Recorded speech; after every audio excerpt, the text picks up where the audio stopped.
Welcome to the Empowered Team podcast.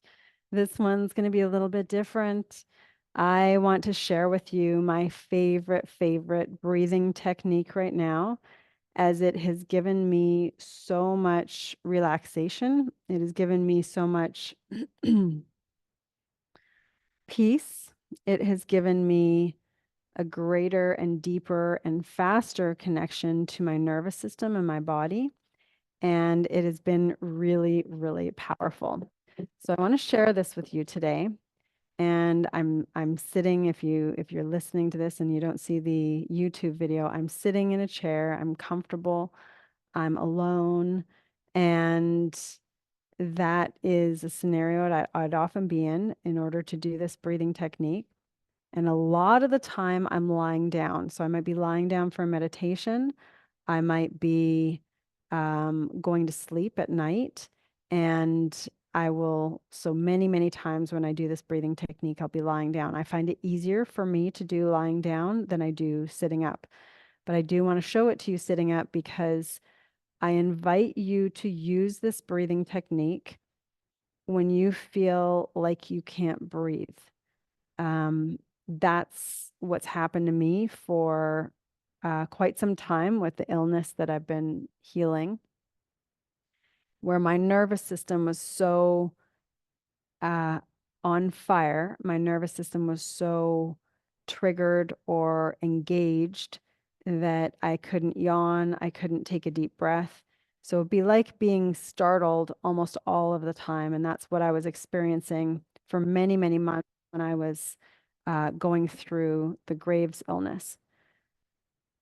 So the reason I want to share this with you is because even if you don't have an autoimmune disease or you have not been startled, what often happens in our workday is that we have such a level of stress that we don't realize how deteriorating it is for our bodies. We don't realize the deleterious effect on our thinking, on our presence, on our being. When we're constantly on this kind of alert, it ends up detracting from our brain. It detracts from our body. It detracts from our ability to function the way we want to function. So I invite you to try this out. I'm going to describe it first, and then we'll do just a few of these breaths. The thing that I do is take a number of different practices. Some of them, you probably know about the box breathing, 4 counts in, 4 counts hold, 4 counts out, 4 counts hold.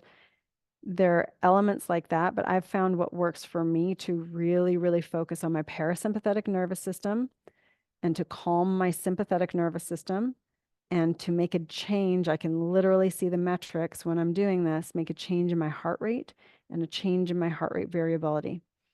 And then be able to take a deep breath when prior to doing this technique, I wouldn't be able to take a deep breath. So, and I've done many techniques over many years, but especially over the last year and a half. And this is one I've just brought together. So the first part is an inhale, but when the inhale starts, it's a belly breath. So the inhale is by consciously pushing the diaphragm down. So if you're thinking of the diaphragm kind of sitting there in an upward half circle, then you're using that muscle of the diaphragm to push down so that the belly kind of goes out. So that first breath isn't coming from lifting the lungs. It's not coming from, you're not feeling it from the shoulders. You're feeling the push out of the belly because you're inhaling by pushing the diaphragm down. And for those of you who haven't done belly breathing or diaphragmatic breathing or practices in yoga, it may feel hard to do at first, but this part is really important because the vagal nerve comes from your spinal cord, but it goes right through into your diaphragm, into your digestive system, and this is what can help elicit more of the parasympathetic relaxation and really calm the sympathetic alertness the fastest by going through the diaphragm and through this nerve. So you're starting with this initial inhale by having the belly breath, by pushing the diaphragm down, by letting the belly go out. And then, like a wave, if the bellies come out a little bit, the wave kind of goes up through the lungs, through the chest cavity to start the inhale through the lungs and the chest cavity instead of just from the belly and diaphragm.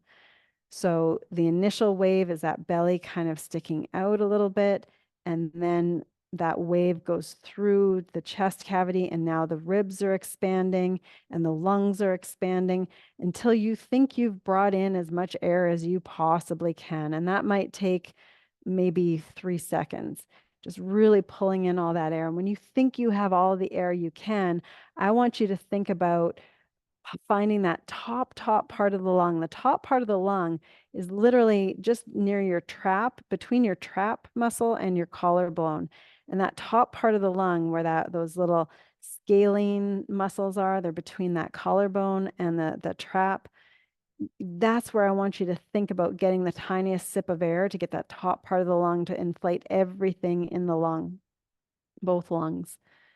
So we've done this wave from the belly into the rib cage, into the lungs, and then you've brought in all that air and you try and sip in a tiny bit more, even though you feel like no more air can come in. You sip in a tiny bit more and visualize getting the very top part of your lungs at the top of your chest cavity, just beyond your collarbones. And then once you've got that in there, I usually will hold for anywhere between 4 or 5 counts. And the counts I'm using, and this is an interesting part, I can hear and feel my heart rate.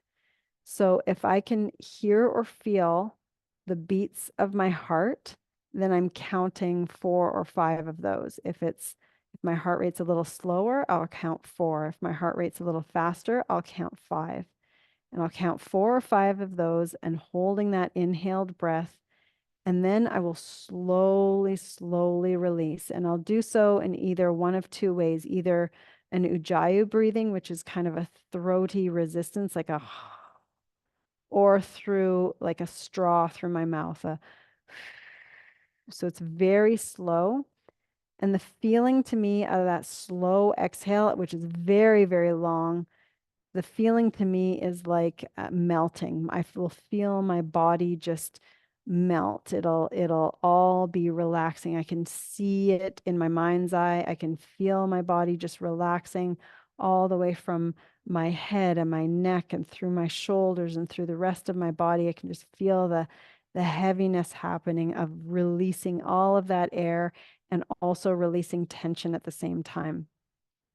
Now, if I'm really exhausted at the end of the night, I might do 3 of them. If I am really tight on time, I might just commit to 3 of them. And those 3 are what I will focus on for just as a bare minimum. So I invite you to do 1 of them, maybe 3 of them. And if you feel like you're really getting the practice, then do a few more.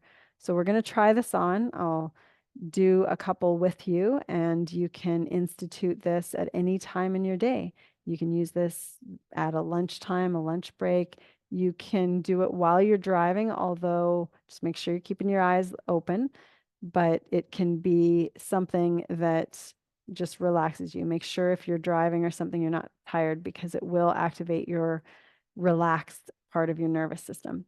All right. So the first part, I'm going to breathe in, starting with the belly breathing. And then hold.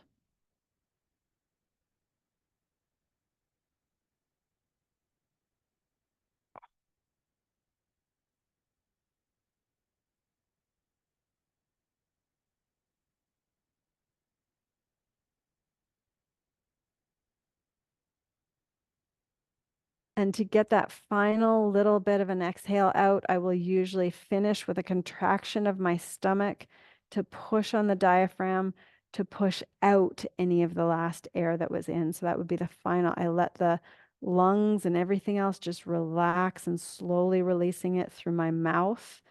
And then at the final little bit, I'll push any little last bit of air in out by contracting my stomach and pushing that diaphragm. So we'll do another one, inhaling.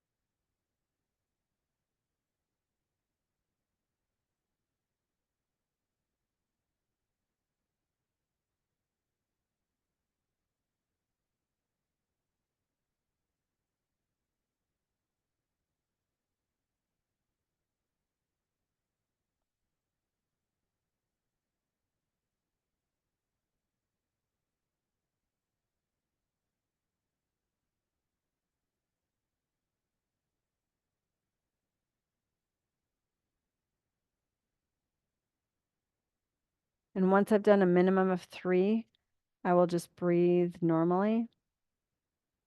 And I'll find that I notice how much easier it is to breathe. I'll find that I can feel how much more relaxed my muscle tension. And I'll find that it's easier for my brain to focus on what I want to focus on or just relax and have a diffuse awareness. And I will also find that I will be able to take a big sigh type of the diaphragmatic big sigh and or a yawn even, and I would not often have been able to do that prior to doing a practice like this. So that is what I wanted to bring you today. I know it is not the normal topic of perhaps an interview, an expert interview, or a very specific distinction that I'm bringing to you in order to use as a tool to empower you in your life. Instead, this is the tool that I think can be very helpful, and I invite you to use it. By all means, share it and just practice what you can do intentionally, controlling your own internal environment using your breathing in a very specific way that has helped me. Have a wonderful rest of your day and a beautiful week. I challenge you to use this at least 3 times this week. I use it every single day. Have a wonderful week. Be empowered.